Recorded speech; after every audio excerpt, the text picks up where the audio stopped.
नमस्कार, स्वागत है आपका अंगिका न्यूज टीवी में। आइए करते हैं खबरों की शुरुआत। पिछले एक माह से राष्ट्रीय राजमार्ग पर लगने वाले जाम की समस्या के समाधान को लेकर शुक्रवार को भागलपुर एवं कटिहार जिले के पुलिस एवं प्रशासनिक पदाधिकारियों की समन्वय बैठक आयोजित की गई। बैठक कटिहार जिले के कुर्सेला थाना परिसर में संपन्न हुई।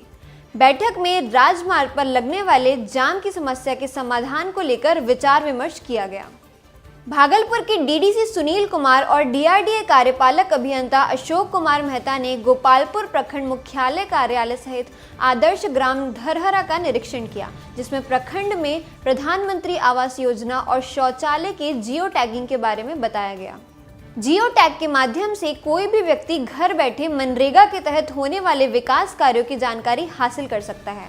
साथ ही आंगनबाड़ी में अनियमितता को लेकर विभागीय जांच होने के बारे में भी बताया गया।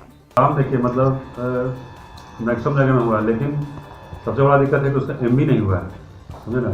तो हम लोगों ने इंस्ट्रक्शन दिया है कि जहाँ भी 7 हिस्से का काम है वो 15 दिन के भीतर वो सारे एमबी को कर लें, चाहे वो नल जल का हो या फिर आपको नली गली का हो। भागलपुर गौशाला में लगातार गायों की हो रही मौत को लेकर गौ जांच एवं परीक्षण शिविर का आयोजन किया गया, जिसका विधिवत उद्घाटन सदर अनुमंडल पदाधिकारी आशीष नारायण ने किया। इस मौके पर 5 पशु चिकित्सक की टीम ने सभी गायों की जांच व उपचार किया। नवगछिया के प्रखंड कार्यालय परिसर में शुक्रवार को रसोईया की महिलाओं को राजद ने अपना समर्थन देकर उनकी मांगों को जायज बताया।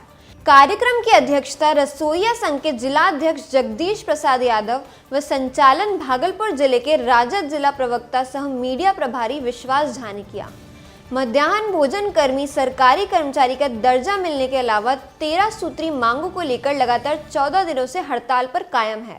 कर्मचारियों ने अपनी मांगे पूरी नहीं होने पर आंदोलनरत बने रहने की बात भी कही है। देना चाहिए, हम कर रहे हैं 2014 ईस्वी से कर रहे हैं, मेरा कोई सरकार नहीं सुनता है। हम ऐसे रह जाए, भूखे मर जाए सब बाल बच्चा को लेकर के।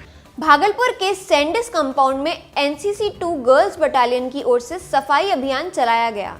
एनसीसी के कैडेट्स ने सैंडिस कंपाउंड सहित बच्चों के पार्क की भी सफाई की और गली मोहल्लों को साफ रखने का संकल्प लिया। मौके पर एनसीसी के गर्ल्स विंग के सूबेदार जगवीर सिंह समेत एनसीसी के अन्य अधिकारी भी मौजूद रहे। आज के बुलेटिन में बस इतना ही। धन्यवाद।